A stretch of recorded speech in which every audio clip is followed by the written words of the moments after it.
Amendment Bill number 2 of 2023, but since it was withdrawn from the House, I will not dwell on it in the House in Parliament. I'll not dwell so much on it, but just to let you know, in case this committee approves you and the National Assembly, if you rethink of bringing it back, please look at some of the clauses that are in it, because from the events of this that happened in this country 2 months ago, you have realized that we have a very informed population in this country. And so that issue of NLC had come up, and Kenyans were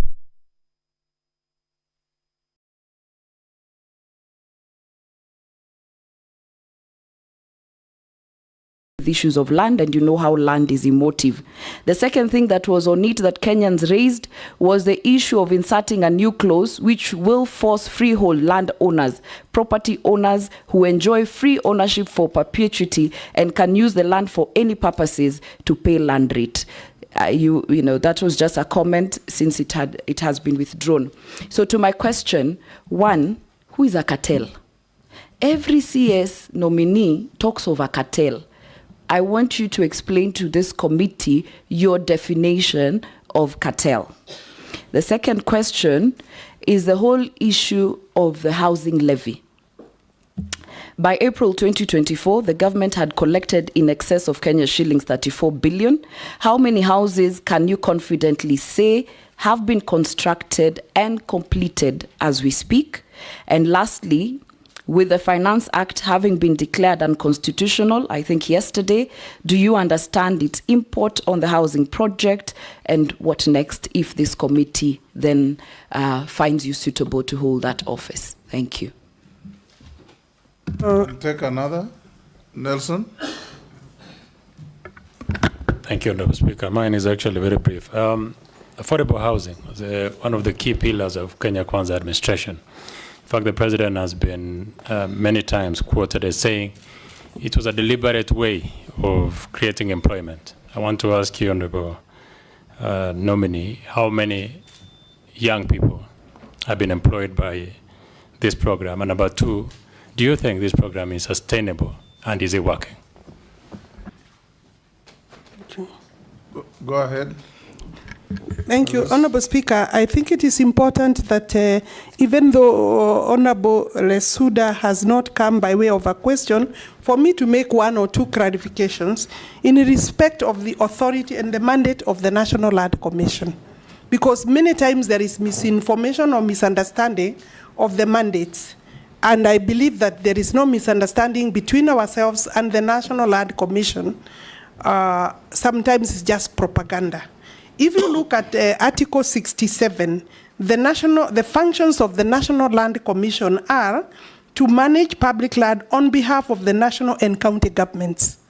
2, to recommend a national land policy to the national government. Indeed, I have one document already recommended, and we are working on the national land policy, reviewing it since 2009.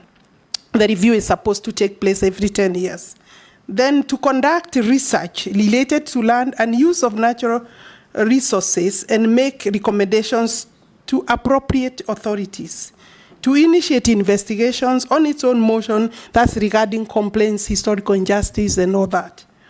And then finally, then there is to encourage the application of traditional dispute resolution mechanisms to assess tax on land and premiums on immovable property in any area designated by the law. And to monitor and have oversight responsibilities over land use planning.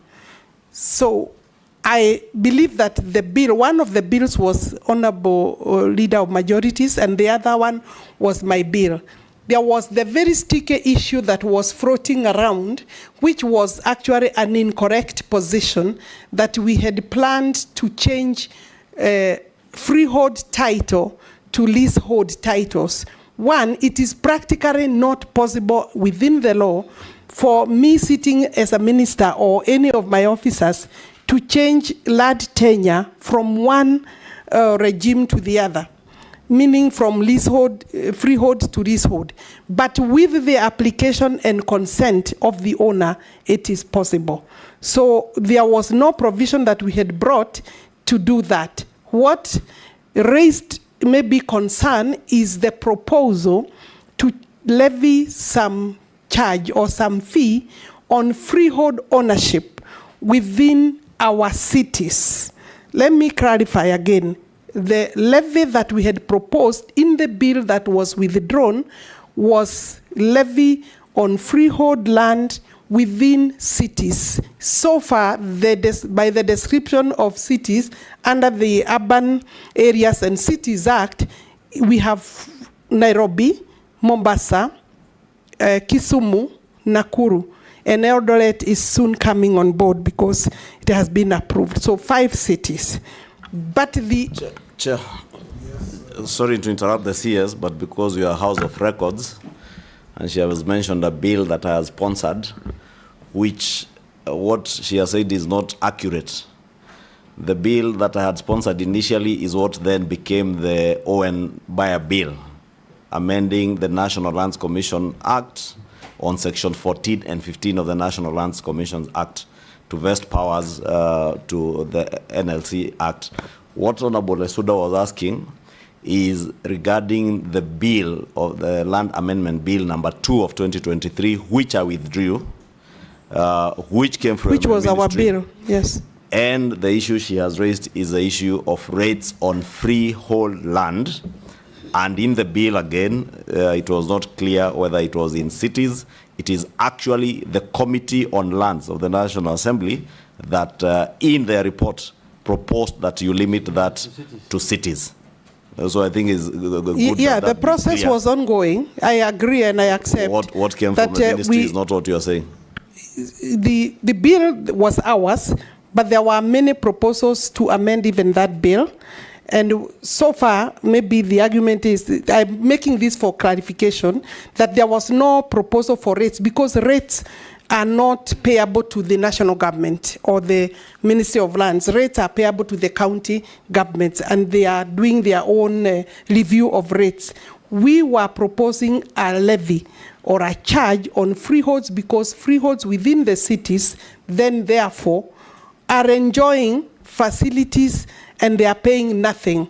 And maybe I could say here that if you look at where the freeholds in this country and in this city, for example, using Nairobi, Honorable Speaker, is that the freeholds are within the Karen, the Muthaiga, the Lavington, and it's important that I say maybe some areas of Kirereshwa, Kitisuru, Kiuna, those upmarket areas.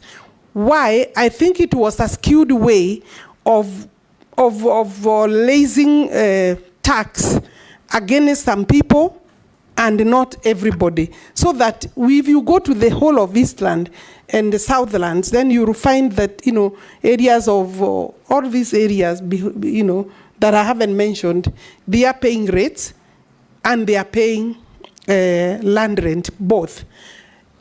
And therefore, in other countries, what is happening is that if you have a freehold, then you pay, including any other land, you pay some development tax because the land that you are sitting on is actually has been developed to equal. In this country, then, we are having some people paying and others are not paying. And I think that is a conversation that we'll be able to bring back to the National Assembly for debate and discussion, and also robust public participation and debate. And I don't think there is nothing wrong in saying that, but we must understand that in other jurisdictions, what is happening is that there is payment of, you know, against charge against land where developments have come and they were not there before, because anyway, these developments must be funded by either the land or by a taxpayer. So, and I think that is what was taken to mean that we are charging a charge on freehold, and there is likelihood. Alice Wahome, you are being too wordy. Yeah. You can say what you are saying in very concise terms. Yes. Yes. Yes. The Speaker, I believe I have maybe exhausted. Hold, there's a point of order there. Yeah. The Speaker, it is good to have clarity on this matter because that bill was as well a controversial bill. It is very important to have clarity here that the proposal that came from the ministry was that all freehold land be changed to leasehold in the whole republic. It is Parliament, a committee of this Parliament, and that's why Parliament must be given credit to where they do their work. That is suggesting to them that we should maybe do it in cities. But the ministry, what they brought to Parliament was that they want even the ancestral land that somebody is holding a freehold in Migori. They wanted to change it to leasehold. For what? She should tell us why, what was informing that, instead of now hiding under Parliament. Alice, why? The provision was saying that the minister will be able to designate the areas, which then means you designate through regulations, and I would still have had to come to Parliament to be allowed the designated areas that we would have picked. So, and therefore, the proposal by Parliament, I commend. I think it helped and it improved the provision. Mole? Thank you, Chair, and I'm sorry I didn't want to interrupt. You have interrupted, just go on. Chair, we are in a vetting process, and the leader of majority and the leader of minority have stated the actual position. But the nominee, she's trying to run away from the reality. The reality is that the bill which came to the House exactly wanted to levy even the ancestral land in this country. And it came from the ministry. She was the CS. So instead of using too many words, please admit we move forward. Because at the end of the day, Kenyans could not accept your proposal.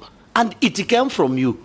It did not come from the House of Parliament. Speaker. It did not come from Kenyans. It came from your office. Yes, sure. Yes, Alice. Speaker, I said that the proposal had indicated that the minister will designate areas where the levy will be. It was not blanket, because it is not possible to collect. Point of order, it is not Chair. possible to collect Point of levy order. Point of in order. the entire Yes. country. Mr. Speaker, Yes. that is true. But why do you want to subject a land that is in Bungoma or Migori for a minister who's sitting in Nairobi to designate whether it will be a freehold or a leasehold? Why do you want to do that? Just say it was wrong to do that, and now you are rectifying, you are agreeing with Parliament for that issue to become a city's issue. Just and we move on, Madam C. You are a former member of Parliament here. I think the clarity I have made, I have even given credit to Parliament, but I have said that it is Parliament that was going to give me permission to say where to levy the. Yes. Point of order, Okay. a brief one. Yes, Mr. yes, Naisula. Thank you, Speaker. And I just want to put it to the nominee, and from what the majority leader had said to another nominee here, that one of the challenges of the cabinet that was there before is communication. Because Kenyans are not understanding what you want to do. When they raise questions, it is said to be propaganda, but now we have confirmed here today that it is actually the truth. And so I think moving forward, if you're confirmed, and the last thing also is when there is public participation and Kenyans have an issue with a clause or with a matter in a bill, it should be discussed thoroughly and given the view of those because the bill could be good, everything else could be good, and we have one contentious issue. Could we exhaust it? Because I can assure you, after what happened in Parliament, these parliamentarians will not be a rubber stamp anymore to any issue that will be contentious, Madam Nominee. So that is all I wanted to do, so that we could make progress. Yeah, thank you. I would hate a Parliament that is a rubber stamp. It's of no use to anybody, even themselves. But, and I agree with you, this bill had not even gone to second reading, where the debate was going to happen. And during debate, the proposals for amendments would obviously, by by the House. I think the subject was still, We'll make progress. Alice. What the members are telling you Yes. is that a bill came from your ministry with these contentious proposals to the House. When it was picked up and spread like wildfire, the ministry maintained a conspiracy of silence. Instead of coming up to say, it was our bill, we withdraw it so that you quell the fire, you said nothing. But that is, let's move on. Posing? Thank you, Speaker. I think there is need for better communication. Yes. I agree with you throughout the entire government, Yes. including my former ministry.